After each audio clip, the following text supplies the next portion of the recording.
Jim Romer on this March 22nd to March 24th, giving you an overview of commodities actually exploding to the highest level in years.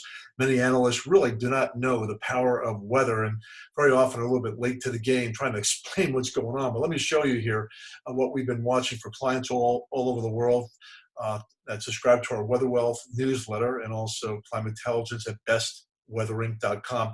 This is the commodity index as of this Wednesday, pumping up against resistance.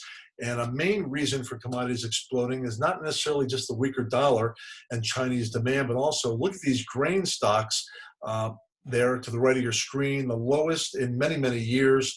And we have a drought on top of that. And cold April weather that caused freeze damage to wheat this week, all that exploding a lot of the commodity markets, particularly in the grains. Look at this drought. This area of red is the rainfall the last 6 weeks over sugar regions, Sao Paulo. The Brazil coffee crop could be compromised more.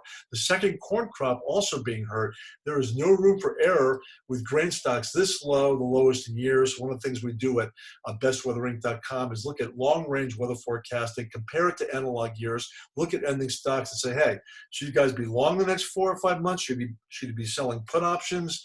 Should you be going short calls or buying ETFs? That's what we do for everybody from a soybean farmer in Brazil to a natural grass trader in New York to the wheat trader in Australia. Anyway, look at this. This was this last week. We began to change the forecast for clients. That major blue, that Arctic pig that you see over the center part of the country, the last time we saw that was back actually in February. Remember that? A little bit of a resemblance to me there. That Arctic pig, one of the coldest outbreaks in April in many, many years, actually caused some damage to the wheat crop and is delaying corn planting and spring planting. What's that doing is helping to create these bull spreads, July corn going up because of strong demand and the incredible drought again in Brazil. And the new crop corn that's planted in May and then harvested in October and November has actually been lagging a little bit. So we have seen these spread opportunities in commodities soar with nearby strong demand. One thing I'm watching for clients, excellent improvement in moisture coming up across Canada, the northern plains, but will it warm up? You'll have to subscribe to find that out, because if it warms up a lot during the month of May, we could see a big sell-off in some of the corn contracts, potentially soybeans, if we get into the summer and we see improved crops. Right now there's strong demand, but that could all change depending on La Nina and other things in the weeks and months ahead.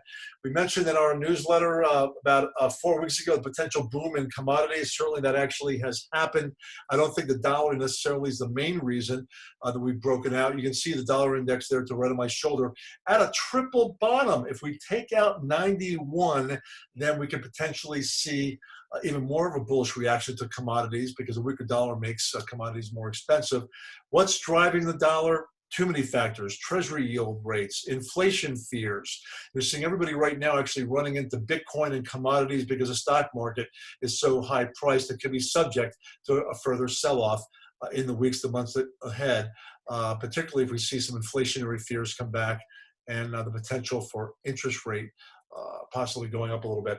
Climate Intelligence Report, you can certainly subscribe to my website. It's just once a month. It's only 99 bucks. It's basically nothing. One trade can make you thousands of dollars, though past performance is not indicative of future results. And of course, I also have my Weather Wealth newsletter, which is much more sophisticated and is written twice a week for traders and farmers all over the world with some specific general ideas of trading strategies. Enjoy the weekend. Thank you.